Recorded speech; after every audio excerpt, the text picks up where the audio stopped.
A proposed riverfront development amendment passes unanimously in the Indiana House. Carrie Schneider meets some new friends at the animal shelter. And in sports, Kurt Gooksell looks back on the Pacers' big win over Cleveland Monday night.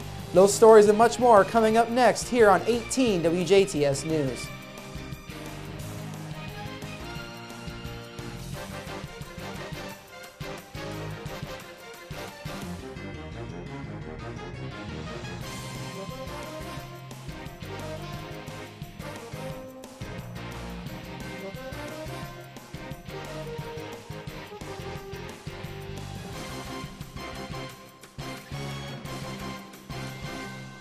Hello, I'm Bradford Raths. In your news this evening, Jasper Area State Representative Mark Messmer's amendment proposing an exception to the state floodway rule in House Bill 1289 passed unanimously in the Indiana House on Monday. The bill allows for land between bridges on a floodway, such as the currently vacant Jasper Cabinet building near the railroad depot, to be developed as long as specific guidelines within the exception section are met.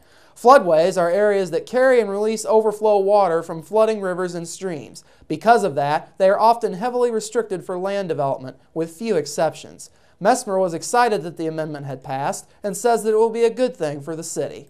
It'll be a great opportunity to get some maximum use and development out of that building for downtown Jasper and be part of the revitalization of the whole riverfront area. And very happy for everybody involved. The passing of the amendment could also open up options for other areas along the riverfront. The City of Jasper is holding a public meeting on April 2nd at 6 p.m. to get further input on development ideas for the downtown riverfront area. Authorities in Pike County are investigating a shooting incident early Monday morning that claimed the life of a Pike County teen.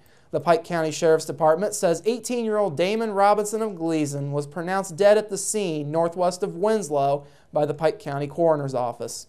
Just after midnight on Monday, the Pike County 911 Center received a call about a shooting at a residence.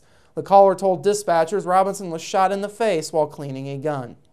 Sheriff's Department personnel, with the assistance of Indiana State Police, are continuing their investigation. An autopsy has been scheduled. Pike County Emergency Medical Services, the Patoka Township Volunteer Fire Department, and the Petersburg Police Department also provided assistance. Last night, the Jasper Utility Board approved the renewal of the Indiana Municipal Electric Association membership for the city's electric department at a cost of just over $8,800 for the year. Electric Distribution Manager Jerry Sheeter says having the membership does a lot for his department. He also says it's a big help to the department when problems should arise. We have our mutual aid program with them, which means if we run into storm trouble and need assistance from other utilities, they will call and make sure they coordinate all the trucks and help to come help us restore our power. They do drawing a blank. They do safety training for us, and also lineman training, schooling, which will certify them with the labor board as a certified journeyman lineman, and they do lobbying for us at the State House for all the municipals. That's their main duties.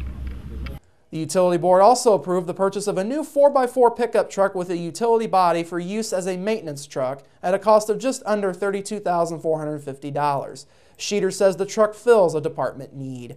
Also at last night's meeting, the board approved a 3-year extension of existing UGM contracts for gas and water with Texas Eastern as well as ANR Pipelines.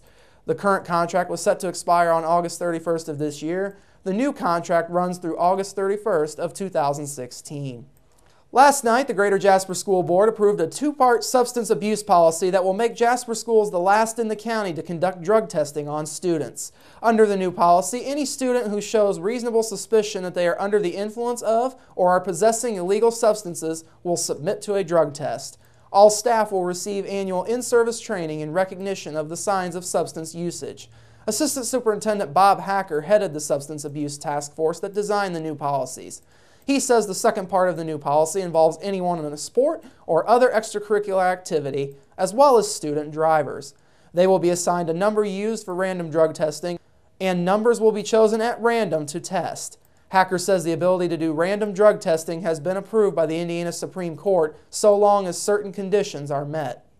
You can't just do a random throw everybody in and do it. So it has to be related to school safety or clubs or athletic safety health standards. So it'll be any student who drives to school, any involvement in an extracurricular club or activity, and any athletic, cheerleader, or dance. Hacker says band and choir students will also be included in random drug testing. The new policy will also separate the substance abuse violation from the rest of the code of conduct for athletes and include different consequences for each offense. A 3 strikes then out policy will take effect with a timeout penalty for each offense. After a 3rd offense, the student will no longer be able to participate in extracurricular activities. The school corporation will pay for all first-time random tests. If a student tests positive for illegal substances, they will pay the costs of future tests. Hacker hopes the new policies will deter students from giving in to peer pressure. He says the goal is not to penalize, but to help students overcome substance abuse through intervention and therapy. The Substance Abuse Task Force also included teachers and staff, parents, students, and Southern Hills counseling staff. The task force will be holding its next public forum tonight at 6:30 p.m. at Jasper Middle School on the topic of social media. That's your local news. Coming up after the break, Carrie Schneider makes new friends at the Humane Society. Plus, chilly temperatures with not a lot of warm-up in sight in your local forecast, followed by Kurt Guxell with sports and Inform. That's all coming up here on 18 WJTS News. Local people watching local people.